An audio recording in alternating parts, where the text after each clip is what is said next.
ალექსანდრე მარგიშვილის ვიცემერის პოსტიდან სხვა თანამდებობაზე გადაყვანას ოპოზიციის წარმომადგენლები აფასებენ, ნაციონალური მოძრაობის წევრები მერიაში კორუფციაზე ლაპარაკობენ.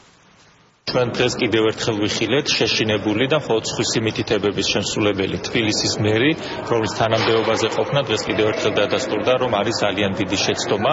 ქამრების შემოჭერის პერიოდში ახალი უწყების შექმნა თბილისის მერის სისტემაში იმისათვის, რომ კორუფციაში ეჭვმიტანილი და კორუფციულ ქმედებებში შემჩნეული მარგიშვილს ჩაბარდეს ახალი მსხვილი უწყება დედაქალაქში, ეს არის ნამდვილად დაცინვა. დედაქალაქის მერია იქცა კლასიკურ კორუფციულ ძალადობის და სუსტან თანამშრომლობის ბუდეთ. ბატონი მარგიშვილის გადაყენება მხოლოდ თანამდებობიდან, რა თქმა უნდა, ამ მძიმე მდგომარეობიდან მერიას ვერ გამოიყვანს, მანამ სანამ ბატონი ივანიშვილის მარიონეტი, ბატონი ნარმანია მართავს დედაქალაქის მერიას. დაგეგმილია არეკო მარგიშვილის გადაყვანა ხელმძღვანელად ერთ-ერთი უწყებისა, რომელიც იქნება ორიენტირებული, ეს იქნება მერიის IP, რომელიც იქნება ორიენტირებული საერთაშორისო ინვესტიციების მოზიდვაზე და დიდ მასშტაბურ ეკონომიკურ პროექტებზე.